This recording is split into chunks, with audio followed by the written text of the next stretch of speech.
A partir de una serie de líneas argumentales escritas por François Truffaut, su compañero crítico de la revista de cine francesa Cahiers du Cinéma, Jean-Luc Godard, vio la oportunidad, con el apoyo del productor Georges de Beauregard, de realizar su ópera prima. Todo esto fue posible principalmente gracias al éxito de la ópera prima de Truffaut, Los 400 golpes, de 1959. Contó con un presupuesto muy chico, ya que costaba la mitad de las producciones promedios de la época en Francia, aproximadamente $100.000. A partir de estas limitaciones, Godard encontró una libertad creativa absoluta. La película fue rodada en 4 semanas, del 17 de agosto al 15 de septiembre de 1959, en exteriores e interiores naturales, sin sonido directo, en París y en Marsella. Godard estuvo acompañado por el director de fotografía, también debutante, Raoul Courtauld. La cámara fue utilizada casi siempre a mano por el mismo operador, que se ocultó en algunos momentos en el asiento de un sidecar o dentro de un carrito postal conducido por su asistente, para filmar a la gente sin obstáculos y realizar los largos travelings de seguimiento característicos del film. Incluso, en lugar de un carro de traveling, se utilizó por momentos una silla de ruedas. A su vez, tampoco contaban con equipo de iluminación. También prescindieron de un guión tradicional. Solo tenían las líneas escritas por Truffaut y pequeñas directrices escritas por Godard antes de filmar el mismo día. Filmaban en locaciones reales, con extras gratis y sin permisos. Sin grúas, sin carros de traveling y sin estudio. Así, Godard se impuso como única regla hacer lo que se quiere con lo que se tiene. Era un film que no tenía reglas, o cuya única regla era que las reglas son falsas o están mal aplicadas.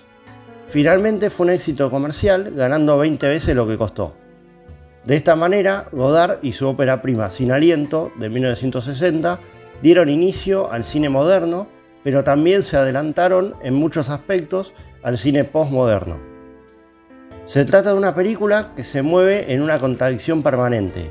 Por un lado, busca romper con la forma clásica para crear algo nuevo, pero al mismo tiempo mira al pasado y realiza constantes homenajes y referencias a películas y directores del clasicismo. Ve al futuro, pero también al pasado. Pero, ¿cuáles son, en términos formales y narrativas, esas rupturas y ese diálogo con el cine clásico que realiza Godard en la película?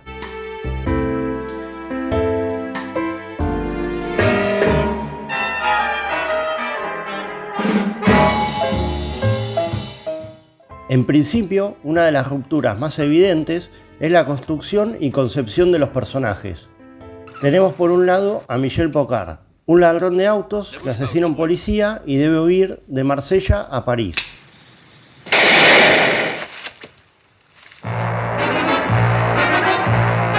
Por otro lado, a Patricia Franchini, una estudiante aspirante a periodista que vende el New York Herald Tribune por los Campos Elíseos en París. Michelle viaja a París para tratar de convencerla de huir con él a Roma. A partir de ahí, toda la película explora la construcción de estos dos personajes que, lejos de tener un objetivo claro que deban cumplir o no a lo largo del film, no saben con seguridad qué es lo que quieren. Sus decisiones y actitudes morales son ambiguas y contradictorias. Por ejemplo, Patricia termina denunciando a Michelle porque lo ama y, a través de los diálogos, dice lo contrario de lo que piensa y siente. Lo mismo ocurre con Michelle y su última línea de diálogo. C'est vraiment dégueulasse.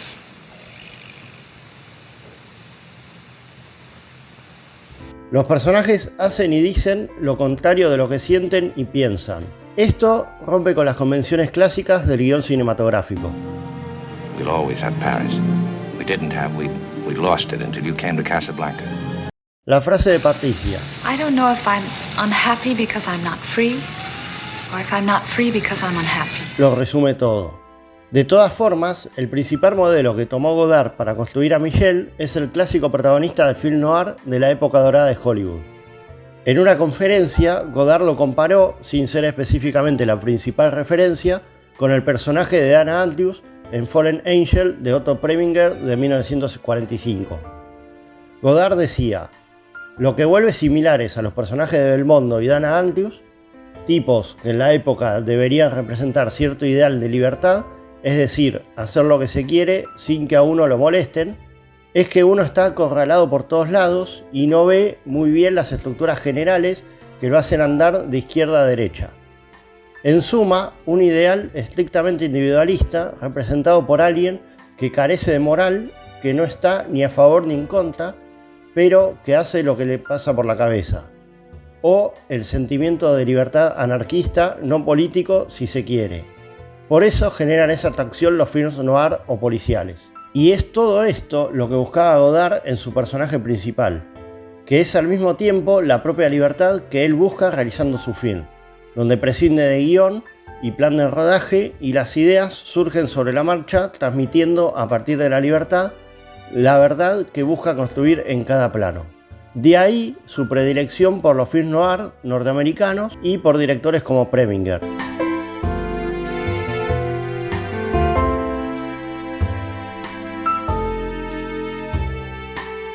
Pero Godard, al mismo tiempo que homenajea y transmite su amor hacia el cine clásico de referentes como Preminger, rompe con sus formas, al igual que Patricia delata por amor a Michelle. Comienza el film dedicándolo a la productora Monogram Pictures, para luego mostrar algo prácticamente contrario a aquellos films, aunque por la propia contradicción y el caos del film muchas veces termina adoptando sus convenciones.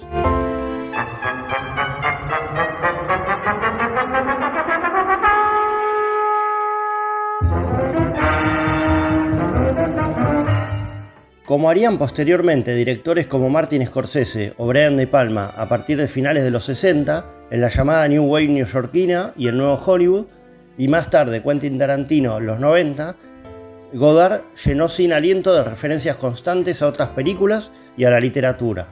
Pero todas estas referencias no están puestas por simple capricho, están en función de lo que Godard quería contar de la narrativa. Todo está por algo, como sucedía con la puesta en escena de la época dorada de Hollywood, donde todo está en función del guión. Por un lado, se muestran directamente en pantalla afiches de películas. Un ejemplo perfecto es cuando decide mostrar el afiche del film 10 segundos en el infierno, de Robert Aldrich, de 1959, que estaba en cartel en París mientras filmaba Sin Aliento.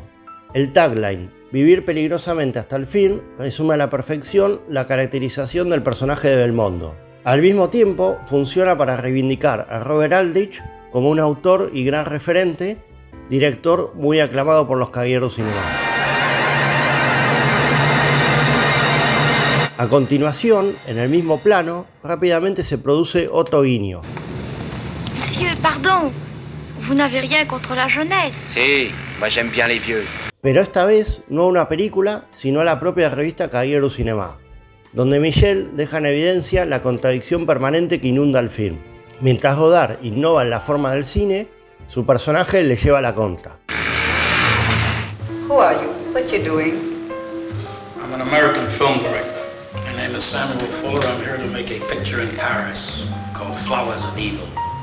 Otra referencia a otro director estadounidense muy reivindicado por la Nouvelle Vague y los Cahiers se ve en esta progresión de planos que sirve para desarrollar el vínculo entre Michelle y Patricia, inspirada en un plano de 40 Guns de Samuel Fuller, y que al mismo tiempo funciona como homenaje al director.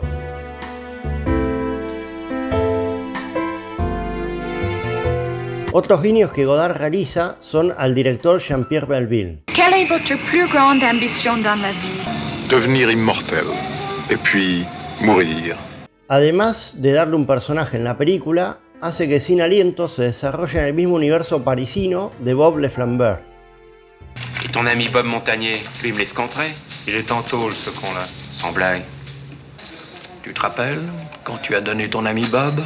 También la imagen de Humphrey Bogart es una constante. En esta escena en particular, Michelle observa una fotografía del actor, quien había muerto hacía 2 años, homenajeando y canalizando a su vez su figura en sí mismo.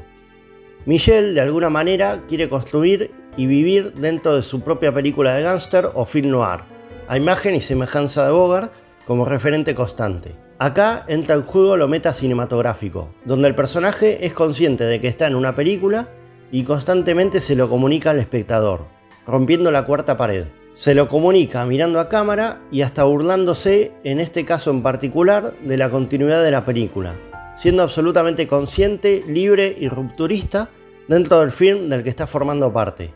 Además, el propio Godard se da a sí mismo un rol, que curiosamente es el del soplón, quien delata a Michelle y revela su relación con Patricia la policía, lo que desencadena que por medio de ella terminen atrapándolo. El director es autoconsciente de que es él quien construye a su antojo el destino de los personajes y se lo comunica al espectador. Finalmente, una referencia pone en cuestión toda la ficción que estamos viendo, ya que evidencia que el personaje que observamos es el propio actor Jean-Paul Belmondo. El otro nombre con el que se hace llamar para despistar a la policía, además de Michel Paccard, es Laszlo Kovacs, que es el nombre del personaje que el actor interpretó en su film anterior Doble Vida de 1959, dirigido por otro miembro de Cahiers, Claude Chabrol. Esto da cuenta de las múltiples identidades de un actor de cine.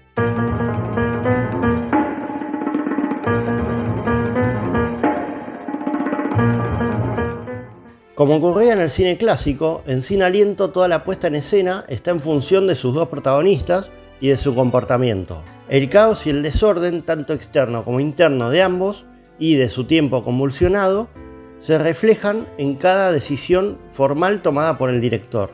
De ahí que la película sea, en sí misma, una puesta en escena del desorden interior y exterior. Pero gran parte de la forma del film se terminó de construir en el montaje, rompiendo las reglas y las convenciones del montaje invisible clásico para innovar en técnicas, pero siempre en función de lo que se quiere contar y de sus personajes. Así, el montaje alterna y yuxtapone escenas realizadas en plano secuencia o tomas largas con otras escenas o secuencias donde se realizan cortes muy rápidos, flashes entre plano y plano, y el ritmo se acelera al igual que la vida de los personajes.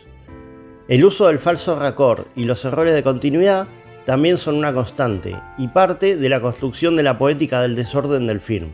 Godard busca realismo y verdad en la contradicción entre el artificio del montaje y los cortes y los planos que deja tal cual fueron concebidos. De hecho, al finalizar el rodaje, Godard se dio cuenta de que tenía un film de 2 horas y media, pero por contrato no podía durar más de 1 hora y media. De esta manera, uno de los principales recursos rupturistas con una de las convenciones del cine clásico, el montaje invisible, fue el uso del jump cut, sugerido por el director Jean-Pierre Melville.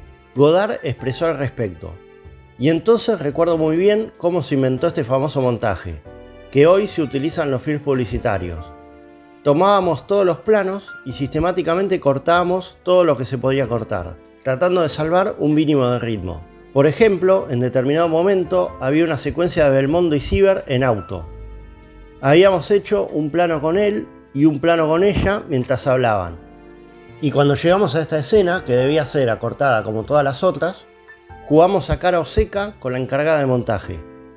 Nos dijimos, en vez de acortar un poco una y un poco la otra, y hacer pequeños planos breves de los dos, vamos a reducir 4 minutos de la escena y quitar todo el plano de uno o del otro. Y luego simplemente montar los fragmentos como si se tratara de un solo plano.